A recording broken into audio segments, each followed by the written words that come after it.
learn in a better way than just, sitting in the book, studying.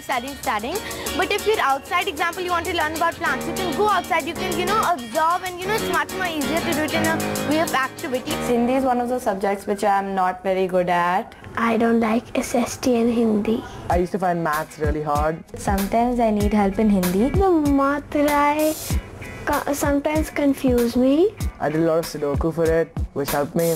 It's my friends I take help from. The alternative ways of learning don't really have something directly to your subjects, but it does help in a way because Sudoku would help you open up your mind and maybe make you more sharp in math. I usually go on Wikipedia or Google to help me with that. Tuition is a very good idea to solve the problem. When we have tuition, it's a little more formal environment, so we do settle down and study then. I took tuitions, learned the thing, gave it out in my exam, did pretty alright, not too good, but got my way through it.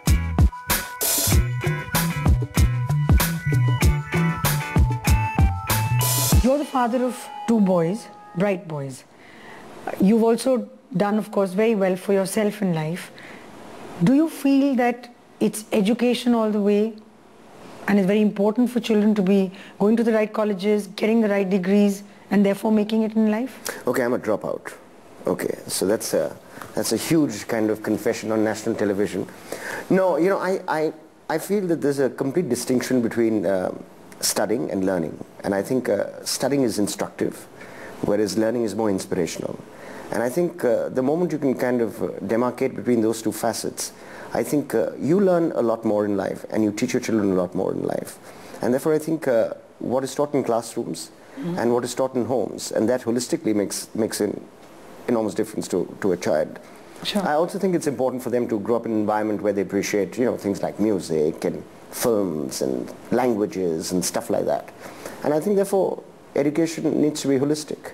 There's this whole philosophy I have in terms of all aspects of bringing up children. I think you have to give children roots and wings. I think what really happens in schools is schools give you roots to a large measure in terms of academic grounding, etc. And I think thereafter the home environment and the social environment in which the kids are brought up, right, that's the environment that actually gives them wings that allow them to kind of fly and learn new things and stuff like that. You just said that you were a dropout, and you're right when you say it's a huge confession.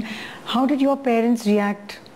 I think there are certain parents who do believe that their child has some basic, what shall I say, talent or ability to navigate through life. Do you feel sometimes that we're just caught up in just doing, what the Joneses are doing constantly, even when it comes to our children? Many of us live our lives vicariously through our children. Our childs have become the new Louis Vuittons in our lives, and we like to flaunt them and stuff like that, which I think is a bit sickening. But you don't think we're all getting a little too obsessed with seeing them constantly excel? Why do they have to excel in what they do? Or as a parent, are you comfortable saying, if my child is, plays the cello decently well, it's good enough? I believe there ought to be a benchmark, okay? Okay. And if there is a certain percentage that they exceed, that's fine. And I will always kind of encourage them to even better themselves. But yeah, there's a cutoff. Below that cutoff is not acceptable. But above that cutoff or around that cutoff with your football and your riding and all that is fine.